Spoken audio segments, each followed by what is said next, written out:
ഓരോ വിശദാംശങ്ങളിലേക്കും വിശദമായി കടക്കുമ്പോൾ ഈ ചോദ്യപേപ്പർ ചോർച്ച എങ്ങനെയാണ് നടന്നതെന്ന് വിശദമായി ഒന്ന് പരിശോധിക്കാം. അതിനുശേഷം നമുക്ക് ഈ കേസിന്റെ വിവരങ്ങളിലേക്ക് പോലും ഘട്ടം ഘട്ടമായി എത്താം.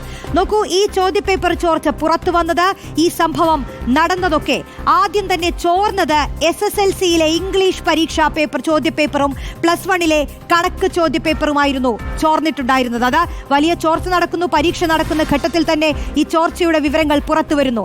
SSLCയിലെ ഇംഗ്ലീഷും +1 കണക്ക് ചോദ്യപേപ്പറുമാണ് ചോർന്നത്.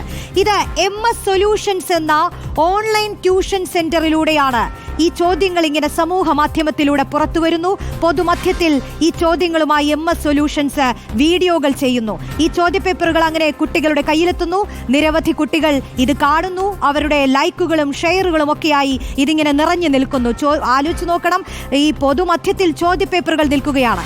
ഇത് വിവാദമാകുന്നു. വലിയ വാർത്തകളാവുന്നതോട് കൂടി തന്നെ പ്രതിഷേധവുമായി വിദ്യാർത്ഥി സംഘടനകൾ രംഗത്ത് വരികയാണ്. വിദ്യാർത്ഥി സംഘടനകൾ പിന്നീട് വലിയ പ്രതിഷേധം തന്നെ കാഴ്ചവെക്കുന്നുണ്ട്.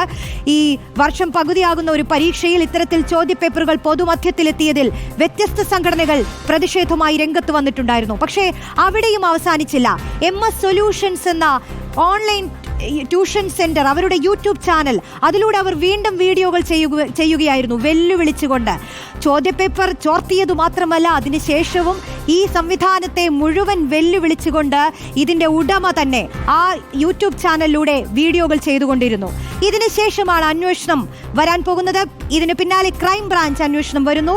മാത്രമല്ല, വകുപ്പ് തല അന്വേഷണത്തിന് ഉത്തരവുമായി വിദ്യാഭ്യാസ വകുപ്പും രംഗത്തെത്തുന്നു. ഇത് രണ്ട് അന്വേഷണങ്ങളും സമാന്തരമായി തന്നെ നടക്കുന്നു.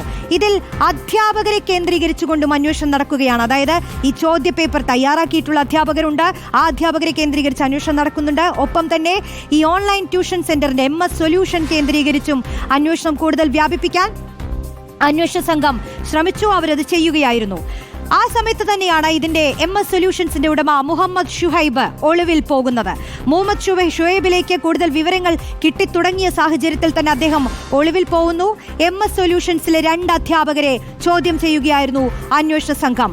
അതിനൊടുവിലാണ് ഇതിന്റെ ഉറവിടം ക്രൈംബ്രാഞ്ച് കണ്ടെത്തുന്നത്.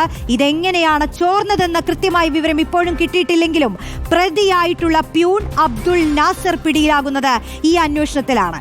സ്കൂളിലെ പ്യൂണായിട്ടുള്ള അബ്ദുൾ നാസർ പിടിയിലാകുന്നതോടുകൂടി ഈ അന്വേഷണം മറ്റൊരു ഘട്ടത്തിലേക്ക് കടക്കുകയായിരുന്നു. പ്യൂൺ ഇപ്പോഴും കസ്റ്റഡിയിൽ തന്നെയാണുള്ളത് അന്വേഷണ സംഘത്തിന്റെ. ഈ മുഹമ്മദ് ഷുഹൈബിന്റെ മുൻകൂർ ജാമ്യം അത് ഇന്ന് കോടതി പരിഗണിച്ചപ്പോൾ ജാമ്യം കോടതി തള്ളുകയായിരുന്നു. അതിനുശേഷമാണ് മുഹമ്മദ് ഷുഹൈബ് കീഴടങ്ങിയെന്ന വാർത്ത കുറച്ച് നിമിഷങ്ങൾക്ക് മുൻപ് നമ്മൾ കേട്ടത്.